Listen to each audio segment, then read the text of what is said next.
ప్రాచీన శాస్త్రీయ అత్యాధునిక వైద్య విధానాలను వినూత్నంగా ఒకే గొడుగు కింద అందుబాటులోకి తీసుకొచ్చింది మెడి9 ఇంటిగ్రేటెడ్ మెడికల్ సిస్టమ్. ఇప్పుడు తల్లికి వందనం అనే పథకాన్ని చంద్రబాబు నాయుడు ఎగనామం పెట్టిండ అంటే ఏం చెప్తారు సార్? ఆయన ఇవ్వలేదు కదా ఏ పథకాలు, ఏ ఒకటే అర్ర పెన్షన్లు అదే ఇచ్చినారు కానీ పథకాలు సార్ ఆయన మొదలే పెట్టలేదు.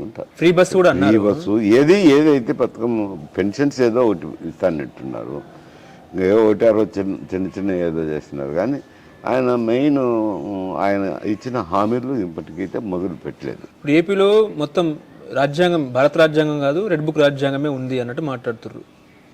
అది జగన్మోహన్ రెడ్డి మాట్లాడతారు, దానికి నేనేం చెప్తాను. రెడ్ బుక్ రాజ్యాంగం ఈ రెడ్ బుక్ రాజ్యాంగం ఏంది? ఎక్కడా లేదు. ఎవరైనా రాజ్యాంగం ప్రకారం నడుచుకోవాల్సిందే.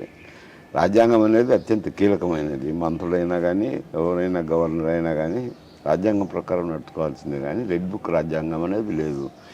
ఎగతాళిగా మాట్లాడేది వాళ్ళ నోటికి వచ్చింది మాట్లాడుతుంది, దానికి మాలాంటి మేము కామెంట్ చేస్తాం. ఓకే, తెలంగాణ విషయానికి వస్తే తెలంగాణలో బీజేపీ 2 ఎమ్మెల్సీ సీట్లలో గెలిచింది. అటు పట్టభద్రులో గెలిచింది, టీచర్ ఎమ్మెల్సీ ఎన్నికల్లో గెలిచింది. సో ఈ ప్రభావము ఇంకా స్థానిక సంస్థల ఎన్నికలు ఉంటే, సర్పంచ్ ఎన్నికల్లో ఉంటే, జిహెచ్ఎంసీ ఎన్నికల్లో ఉంటే వాళ్ళకి అధికారం ఎట్లా ఉంటుందండి? ఇప్పుడు ఈ పట్టభద్రుల నియోజకవర్గం కానీ టీచర్ల ఇది మనం అంత పట్టించుకునే దానికి లేదు.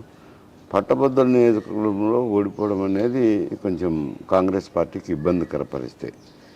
కాకపోతే ఏమిటంటే బీజేపీకి కొంత కింది స్థాయి వర్కర్లు ఉంటారు, ఇంటింటికి వెళ్ళి ప్రచారం చేయడము.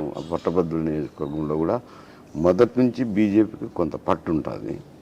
ఇంకా పట్టుకు తోడు ఇప్పుడు ఇక్కడ ప్రభుత్వం వీళ్ళు కాంగ్రెస్ పార్టీ ఎప్పుడు ఇటువంటి దాంట్లో పాల్గొనంగా చూడలే ప్రభుత్వం. ఇప్పుడు కొత్తగా ఈ టర్మ్లో మాత్రం అటు బీజేపీ అంటే ఎప్పుడు పట్టభద్రుల నియోజకవర్గము, టీచర్ల నియోజకవర్గాల్లో ఇంతకుముందు కమ్యూనిస్టులు బలంగా ఉంటుంది, ఇప్పుడు బీజేపీ కూడా వచ్చింది.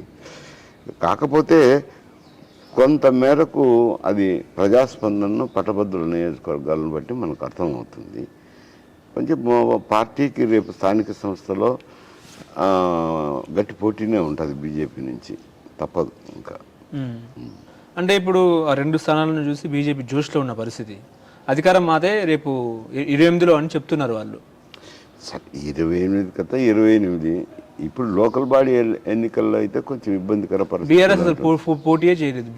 బీఆర్ఎస్ పోటీ చేయలేదు. అయితే వీళ్ళు మిలాఖత్ అయిందని వీళ్ళు అంటారు. ఆ ఓట్లన్నీ బీజేపీకి షిఫ్ట్ అయిందని కాంగ్రెస్ అంటుంది. బీజేపీ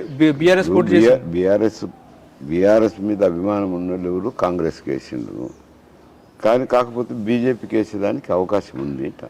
అంటే బీఆర్ఎస్ మీద అభిమానం ఉండేటోళ్ళు బీజేపీకి వేశారు, వేసే అవకాశం ఉంది అని మనం ఏం చూడలేదు కదా. అదేలేండి.